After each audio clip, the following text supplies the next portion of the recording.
Nous passons à l'amendement 2235 de Monsieur Touraine.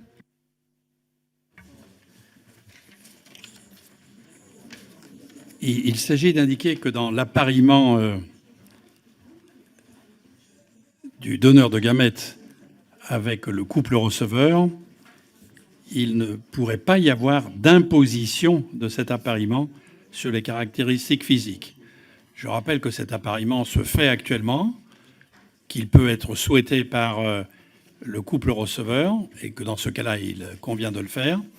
Mais il existe des cas où cet appariement devient un obstacle, une discrimination, une impossibilité en fait de recourir à l'AMP, puisque pour les groupes ethniques minoritaires, on ne trouve pas de donneurs qui permettent d'avoir cet appariement. Donc il y a dans notre pays toute une catégorie de personnes qui n'ont pas accès à l'AMP, faute de donneurs correctement appariés.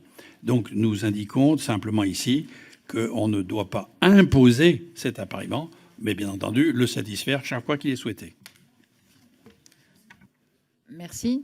Nous passions. Monsieur Brindot. Donc en creux, on autorise le choix par les futurs parents des caractéristiques physiques de l'enfant, puisqu'on interdit aux sécos et aux agences chargées de mettre en œuvre l'AMP d'imposer des critères d'appariement. C'est bien ça. Mais enfin, il faut être clair. Il faut être clair dans l'objectif. Voilà. Après, c'est un débat. Il peut y avoir des divergences de vues. Il faut être clair dans l'objectif.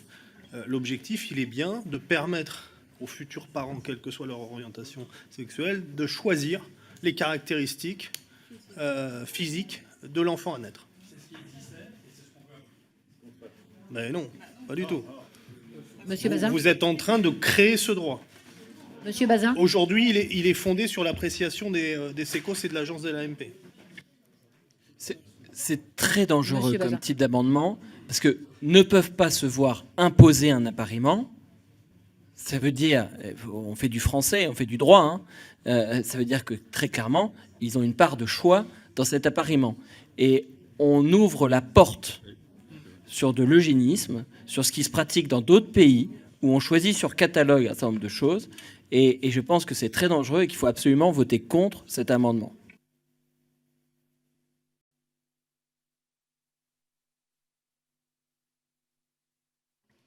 Monsieur Breton. Oui, on voit bien avec cet amendement qu'il y a cette volonté d'éliminer complètement le pilier corporel de la filiation et d'aller uniquement sur un pilier affectif, éducatif, qui serait de choisir son enfant. Ça peut aller très très loin. Encore une fois, on peut comprendre l'intention au départ, de dire il y a aujourd'hui des personnes qui ont du mal à trouver des gamètes parce qu'il n'y a pas le profil de donneur dans leur ethnie d'origine, etc. Mais ceci dit, de vouloir l'élargir, je pense que ça montre bien qu'on est en train de faire du bricolage qui peut amener toutes les dérives. C'est pour ça que je pense que notre rapporteur serait plus prudent à retirer son amendement, sauf à ce qu'il y ait vraiment cette vision, effectivement, d'une procréation à la carte et qui permette, effectivement, de dégager complètement, d'éliminer complètement ce pilier biologique, ce pilier corporel qui fait partie de la filiation. Merci, monsieur de Courson. Moi, l'amendement de notre rapporteur me trouble. Il me trouble parce que ça veut dire que, contrairement aux autres couples, ces couples-là auront la possibilité de refuser un appariement. Mais donc, il faut que les responsables des services leur révèlent. Sinon, l'amendement ne marche pas. Et donc, on voit bien que là, vous mettez le doigt dans un mécanisme extrêmement dangereux.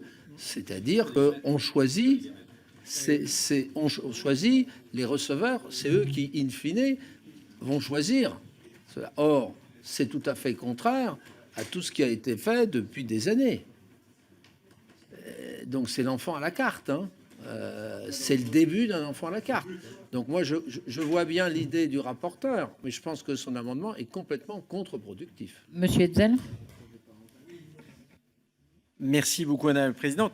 En effet, comme viennent de le dire les collègues, il y a un vrai problème avec la manière dont cet amendement est rédigé, parce que en réalité, quand on regarde ce qu'il implique, ça veut dire qu'il y aura bien à un moment donné une détermination de la part des parents quant à un certain nombre de caractéristiques physiques, en disant on les veut ou on ne les veut pas. Donc on rentrerait dans une logique de catalogue. En tout cas, vous voyez bien que vous êtes dans une logique où vous ne laissez pas cette fois-ci les choses se faire, j'allais dire, au fil de l'eau, mais vous rentrez dans une logique où en fait, pour que les parents puissent se prononcer par rapport à cela, ça veut bien dire qu'à un moment ou à un autre, il faut qu'ils aient connaissance des critères susceptibles de donner lieu à cet appariement. Et donc, ça veut bien dire que c'est un enfant sur catalogue. Monsieur Vigier. Oui, merci Madame la Présidente. Oui, je voudrais bien que M. Touraine nous explique en fait le fond de son raisonnement, puisque les choses sont très clairement dites, ne peuvent pas se voir imposer un appariement sur caractéristiques physiques. Donc en clair, il y a une notion de choix par les receveurs. Comment on essaye de comprendre votre amendement, de l'expliciter, ça vous permettra peut-être de nous éclairer. Mais tel que c'est écrit, à partir de là, la notion, comme je le disais à l'instant, de choix de celles et ceux qui donnent des gamètes va se proposer aux receveurs. Et après, lorsque vous écrivez ne peuvent pas se voir imposer un appariement sur des caractéristiques physiques, sur quels critères on peut leur imposer? Monsieur Fuchs. Oui, l'amendement est inquiétant. Faudrait-il certainement préciser sur quelle base d'informations qu'on leur a communiquées ils peuvent se déterminer ou pas? Donc, quelles sont les informations qu'on va leur communiquer? Doivent-ils justifier de leur refus? Combien de fois peuvent-ils refuser? Que se passe-t-il en cas de refus? Voilà, tout ça n'est pas précisé, au-delà du principe même qui, effectivement, on semble être là dans un choix un peu au catalogue. Mais au-delà de ça, tout le mécanisme du refus, lui, n'est pas spécifié. Donc, il laisse une grande place d'interprétation entre les différents acteurs. Madame de Vaucouleurs. Oui, merci Madame la Présidente. Oui, je comprends l'intention du rapporteur, mais je pense qu'il y a effectivement une ambiguïté possible dans la rédaction. Donc, ça paraît délicat de voter cet amendement en l'état. Madame Geneva. Madame Geneva. Merci Madame la Présidente. Il me semble avoir entendu, alors je ne sais plus si c'est de la part de Madame la Ministre de la Santé ou au cours des auditions, parce qu'on a entendu énormément de choses, que dans le cas du traitement de l'infertilité au sein d'un couple hétérosexuel, il était recherché un appariement qui garantisse une forme de vraisemblance biologique. Je crois que c'est à peu près ça qui a été dit. Pour que y ait, je dirais, toutes les garanties de réussite de l'appropriation du projet parental. Alors, est-ce que c'est ça, monsieur le rapporteur, qui a motivé votre amendement? Sauf que la vraisemblance biologique, dans un couple de femmes, ça ne fonctionne plus. Et c'est la raison pour laquelle ce qui se comprend pour un couple hétérosexuel se comprend peut-être un peu moins dans le cas d'un couple homosexuel. Et en effet, on doit se poser la question du choix, du tri, de la sélection, parce que dans les lignes rouges que nous nous sommes tous collectivement fixées, j'imagine, il y a en effet le spectre de l'eugénisme, du choix de l'enfant à naître dans ses caractéristiques physiques. Donc c'est un questionnement très fondamental, mais j'aurais besoin, monsieur le rapporteur, que vous nous expliquiez ce qui a motivé et que vous-même, madame la ministre, vous nous disiez ce qui fonctionne pour le couple hétérosexuel et qui ne fonctionnerait pas pour le couple homosexuel ou pour la femme seule. Madame Romero-Diaz. Oui, en fait, vous soulevez un problème important. Et si je comprends bien ce que vous voulez portée, c'est que vous souhaitez mettre fin aux pratiques d'appareillement sur les caractéristiques physiques qui, en effet, présentent deux problèmes. D'une part, un risque de limitation d'accès à la PMA pour certaines minorités, et d'autre part, en effet, cette pratique peut faire partie d'un encouragement de la culture du secret que nous ne voulons plus encourager. Néanmoins, il me semble, comme certains de mes collègues l'ont dit, qu'il y a un problème rédactionnel dans votre amendement et que la rédaction ne va pas tout à fait dans le sens de ce que vous avez exprimé. Donc, est-ce que vous pourriez repréciser? Merci. Monsieur Dharréville. Oui, merci Madame la Présidente. Je pense que, en effet, les modifications que nous sommes en train d'opérer viennent quelque part interroger cette pratique de l'appariement.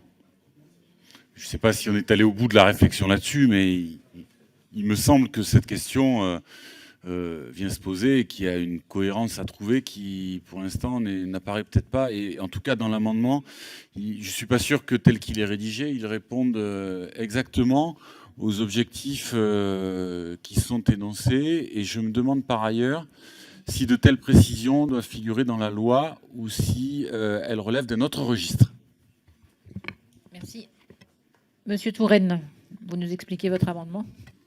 Oui, je pensais que les termes étaient suffisamment clairs. En définitive, actuellement, quand un couple demande, on lui propose des gamètes qui supposent un appariement donnant une vraisemblance de filiation charnelle, c'est-à-dire une ressemblance physique avec les parents. S'ils sont grands, s'ils sont d'un morphotype ou d'un autre, les enfants seront choisis dans ce sens-là. Donc il y a un peu d'eugénisme pour l'instant dans cet appariement-là, et il y a en même temps même un appariement sur les groupes AB0. Ceci, pour ceux qui le souhaitent à l'avenir, nous considérons qu'il faut le maintenir. Parce qu'en effet, pour ceux qui veulent maintenir le secret, il vaut mieux que l'enfant ressemble à ses parents, faute de quoi le secret serait plus difficile à perdurer. Par contre, il est des parents qui ne souhaitent pas restreindre, et donc ils veulent s'éloigner de toute tentative eugéniste pour avoir un hasard complet, non restreint. Donc on vient au contraire du choix, on n'est plus du tout dans le catalogue, au contraire, on abandonne tout catalogue, on est dans le seul fruit du hasard sur la totalité des gamètes. Ceci, en particulier, s'agissant de groupes ethniques minoritaires, leur permet d'accéder à l'AMP, alors que dans les conditions actuelles, ils ne peuvent pas y accéder, puisqu'il n'y a pas de donneur de gamètes correspondant à leurs caractéristiques physiques. Et donc, l'avantage est de laisser aux personnes la possibilité de choisir entre l'un ou l'autre, appariement ou non appariement, et c'est ainsi que se permettrait une extension des possibilités de PMA, écartant de toute sélection pour l'enfant qui sera porté par le couple. Merci Madame la Ministre. Merci. Je vais répondre à Annie Genevard pour être très claire. D'abord, sincèrement, je trouve que le mot eugénisme, dans le cas dont nous parlons, me paraît dangereux et vraiment tiré par les cheveux. D'où venons-nous? Nous venons d'une époque où la question de la vraisemblance de paternité était essentielle dans les couples, et parce que l'on souhaitait maintenir le secret. On voit bien qu'on évolue vers autre chose. Et donc, dans les règles de bonne pratique des sécos, depuis longtemps, on propose aux parents, et le choix est binaire, c'est oui ou non. Souhaitez-vous un enfant qui vous ressemble ou pas? Ils ne choisissent pas les gamètes. Ils choisissent que le sécos s'arrange pour leur trouver dans leur stock des gamètes les plus avoisinantes avec certaines caractéristiques physiques. Ce ne sont pas les parents qui choisissent les gamètes. Ils disent simplement si oui ou non ils veulent une vraisemblance physique. Les sécos ensuite essaye de trouver la vraisemblance physique. C'est un choix qui est proposé aux parents et il n'est pas prévu de revenir sur ces règles de bonne pratique. Évidemment, elles n'ont aucun sens pour des couples de femmes ou pour une femme seule. La question était vraiment de trouver des spermatozoïdes ou alors des ovocytes qui permettaient une vraisemblance physique pour les couples hétérosexuels. De toutes les façons, dans les couples homosexuels ou pour les femmes seules, il y aura une suspicion d'AMP avec un tiers donneur. Donc, ce sera dit à l'enfant. Et donc, cette question de la vraisemblance n'apparaît pas. Donc, la question, et c'est ce que je comprends de l'amendement de M. Touraine, c'est est-ce qu'on inscrit dans la loi le fait que les receveurs puissent refuser cet appariement, alors qu'aujourd'hui, c'est plutôt une proposition d'appariement ou pas appariement. De toute façon, ils ont le choix. Normalement, ils ne peuvent pas ne pas être informés que c'est un choix. C'est dans le guide d'information aux parents qui est remis, et ce guide, le contenu, est validé par l'Agence de la biomédecine. Les parents sont accompagnés. Il y a une harmonisation des pratiques et les guides doivent donner toutes ces informations. Et donc, c'est simplement un choix proposé. Ce n'est pas de l'eugénisme. Les parents ne vont pas choisir sur catalogue des enfants. Voilà. Et ce sont des pratiques qu'ont fait les sécos depuis la nuit des temps dans les couples hétérosexuels. Nous ne souhaitons pas revenir sur ces pratiques. Nous ne souhaitons pas forcément inscrire quelque chose de nouveau dans la loi.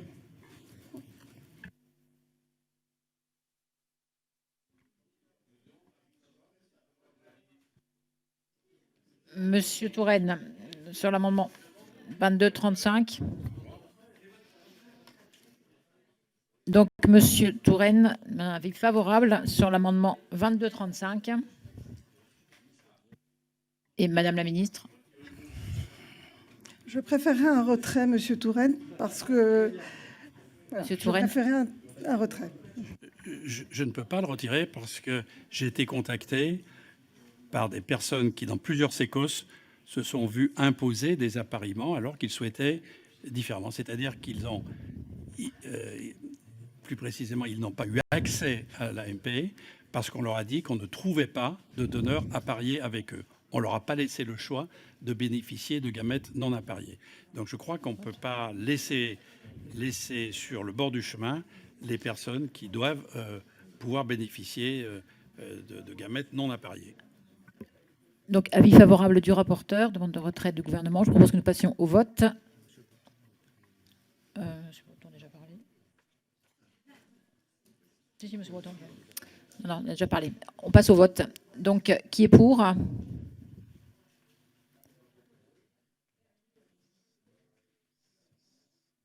Qui est contre? L'amendement est rejeté. Je propose